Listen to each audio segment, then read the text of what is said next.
What's going on, guys? Chance here, back again on the channel. Today is August 10th, which is the epilogue for Destiny 2, Season of the Splicer. So we are going to jump in. I have no idea what's going on. I just know that on the calendar for the game that this was supposed to be coming up really soon. I have not checked Twitter. I have not checked YouTube. There's a cat.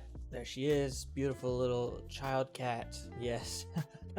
I have not checked any of the things to see what's going on here. I haven't even looked, so this is gonna be a complete surprise to me, as it probably is. Hopefully you guys as well, or maybe you saw it yourself already. I'm pretty excited to see what they're doing. It's gonna be really interesting. So let's hop into the game and we'll see what's going on.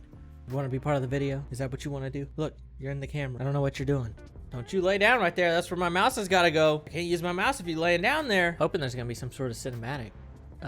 Maybe to play, or we'll probably have to go somewhere first before cinematic plays. Could you go any slower, game? Could you load any slower? What do you think, huh? What do you think? Could it load any slower? I don't think so. Oh, season ending soon. Oh, there it is. There's the epilogue. Congrats. Good job, everyone. We did it. No, I'm kidding. As prophesied, there's an urgent message at the Splicer Servitor in the elixir wing of the helm.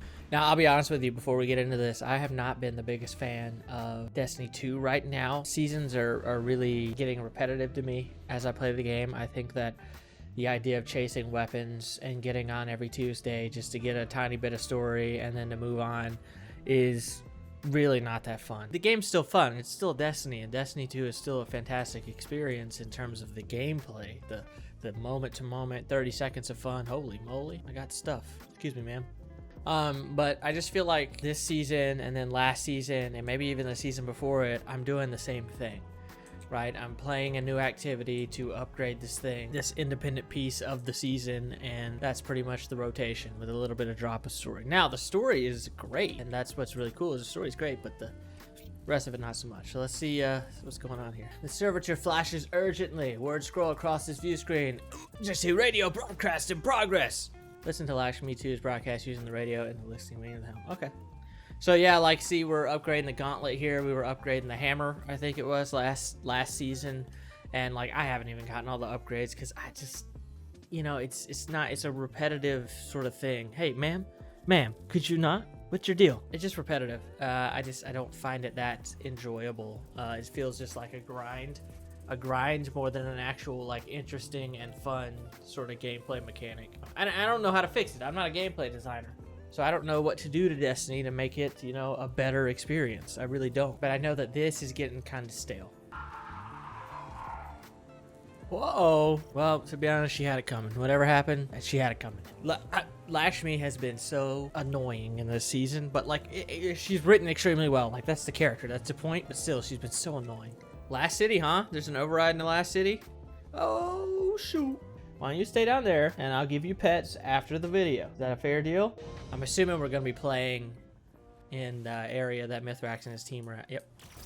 No, you must protect your people. You are my people. Aw, that's so awesome to see Saint, like, evolving as a character throughout this season. Also, I love how Ikora is like, how could she do it? I mean, have you heard her? Have you listened to her? She's kind of crazy, dude. Man, it's been a hot second since I've really played this game. Taking me a second to get back used to the shooting and stuff. No one's going in here? I'll go. Please let it be barrier, please. Oh, dang it. What? What? What? Nope, nope, nope, nope. I helped. It's all good. Osiris, what's your position? Osiris? He was right behind me. I have lost him. That's because he's a traitor. It's not Osiris. It's freaking Zavathun or whatever. Yeah, I watched Paul Tassie's video. I know about Osiris. Sketchy boy Osiris. I love the design of these areas. So good. Took the Infinite Forest and turned it into something visually interesting, in my opinion. No hobgoblins today, Satan. Kitty, you could not be in a more, like, you're messing me up. I can't turn my mouse over there. Look at all these moats, man. It's a party. Moat party. I guess no one went into the teleport this time, so we just wanted to make this a longer experience for ourselves, I guess. Nice. Do the sequence. Where's the last one? Can I fly? Come on. Bonk. Nope. Let's go kill the final boss. Who's it gonna be? What's it gonna be? Is it gonna be cool or not? Man, it'd be so cool if we actually, like, played with that guy who was just talking. It'd be so cool if we fought alongside like Mithrax and Ikor and all of them like in this. You push me! Oh! I got it. Ugh. Saved it! No. Alright. I don't want to talk about it. It's happened to the best of us, okay? It's happened to the best of us. Who's the boss? Oh, some Vex guy. Okay. Fortunus? Interesting name. I do like the sort of the design of like this encounter, of like the end of the override encounters. I'm not a big fan of the opening. Feels like it drags on for too long, but this stuff is pretty cool. Like the boss fight being yanked around and having to do little mechanics in between. I think they should expand on that and maybe make them like, maybe make situations like that more challenging. Like if we get pulled away from the boss, make it a more challenging experience where, you know, you actually risk dying. Never mind, forget whatever I said. Make it easier. Game needs to be easier. Game's too hard. I do wish though, like for a situation like this where this is like an important story moment, that they had a more creative boss to fight. That's sort of memorable in some way. I don't know. Fighting a giant Vex boy is it's not the most interesting thing. It could be more interesting. Let's just put it that way. Can anyone read me? Uh-oh. Something's going down. I've tried to turn off the sleep mode. Oh! Oh, that's awesome. God. You traitor. Nope. Oh, almost hit with the friendly fire there, Ikor. Better be careful. More than enough. Ha! Oh! Hey! This is so good. I'm grinning like an idiot. Oh, that's so amazing. Saint's laugh, dude. He's laughing about it. He's cackling. Yo, that was awesome. Seeing like Amanda and all these other characters, like these older characters, like Ikora's finally doing something. That was dope. But what now? Is that the end? Oh, speak to Saint in the tower. I was about to say, dude, that's just it. I mean, that was awesome. Don't get me wrong, but there for a second, I was like, okay, that was an abrupt ending. I'm gonna say right now that was probably one of the coolest cutscenes in Destiny, because here's the thing about Destiny's story that that has failed to do, other than I think Season of the Chosen, which was last season, and this season, and that is actually include characters, not just the new ones that they want to sprinkle in. No, characters of old. It feels like a world where all the characters are involved. Amanda didn't even have to say anything, but Ikora's emotion, her character's like, ah, great, it's cool to say Ikora, and then see her come around with the chaperone, like.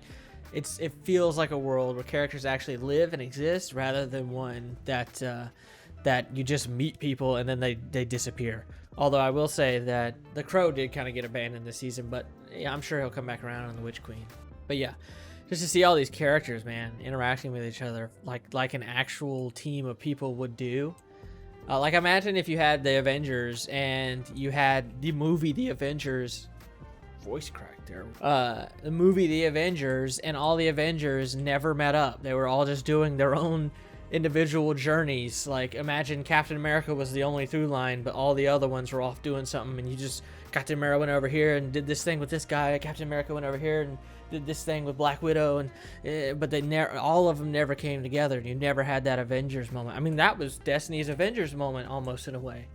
Not all of them were there, but at least we had that moment where it felt like our characters were coming together, albeit short. But yeah, I mean, that's great. That's cool. I mean, like the whole idea of this season is relatively simple in terms of like what the through line story is, and that's like acceptance and, you know, not being a racist. Okay, ma'am, you're gonna have to be put away. You're ramming into the mic like a punk. Acceptance and not being like racist and being a jerk and treating people with respect even if they're different from me. Like that through line is very simple, and I think it's, you know, it's something that needs to be discussed, and it's something that is an issue that we're dealing with in, you know, today in the world. So it's cool to see that. But from a Destiny standpoint, it's just cool to have like the Fallen be our friends. You know, we've had little teases here and there, but to actually have it through now, and hopefully they actually like stay in the tower and become a pretty prominent player in our story. I think that's gonna be great if they do that. No, ma'am. My eyes are wide open now. Stay ready. I feel like, I mean, like, that cinematic was great. Don't get me wrong. And playing in the last city, great. I do feel like calling it Epilogue and putting it on the calendar as something more expansive may have been a detriment to that. If that was just like a thing that we didn't know was happening and we just got on this week and it was like, like that, you know, that probably would have been more impactful. But overall, a very solid season from a great season from a story perspective, an okay season from a gameplay perspective. And again, that just comes down to me not enjoying the loop that the seasons offer much anymore. I only hope that when Ikora said there, like, we see so many dead Elixni, so many dead Vex and our own people, like, that's the one thing that Destiny hasn't done effectively, in my opinion, is actually show death. Like, they always talk about it. They always talk about, oh, there's this death here, this character, like, these people have died. We lost so many people in the Red War. We lost so many people just now in this fight. But they never show it. They always do it off camera, and I feel like we would connect to it a lot more as players if in that cinematic or in a cinematic of some sort we witnessed other humans and other people like the civilians being killed like we did. I think it really hit home in that in the original Destiny 2 reveal trailer when we saw like the Cabal were in there wrecking people, like wrecking everyone.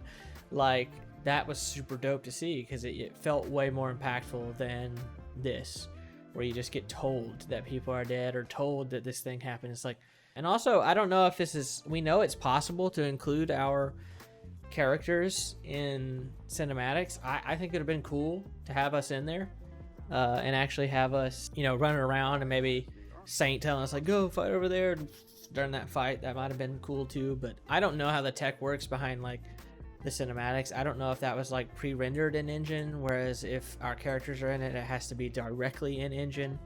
I don't know how it works, but it would have been cool to have that expanded on.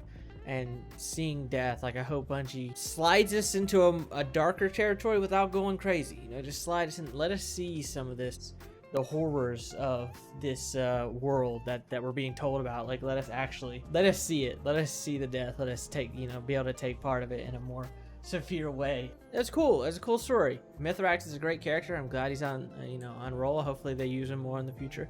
I don't know if that's it for the season. I'd assume that this was the epilogue and that's it, and we have to wait till the reveal, which I'll be covering on the 24th, I think it is. We're gonna see the next season in the Witch Queen, I would assume. Anyways, I think that's all I gotta say on this. Really cool, really awesome. I hope you enjoyed the video. I hope you enjoyed the content. And hey, if you're interested in Destiny 2 and you saw this, you know, it's cool. I'd highly recommend you jump back on. It's free to play for a lot of it. You know, the Beyond Light you have to pay for, but still, it's a good experience. It's a solid experience, and I think that Bungie is getting better at creating this experience by each season. Hopefully they can refine the gameplay and make it more interesting in the future, but we'll just have to see.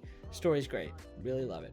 Okay, so thank you guys so much for watching. I hope you're having a great day, and I will see you in the next one, whenever that may be.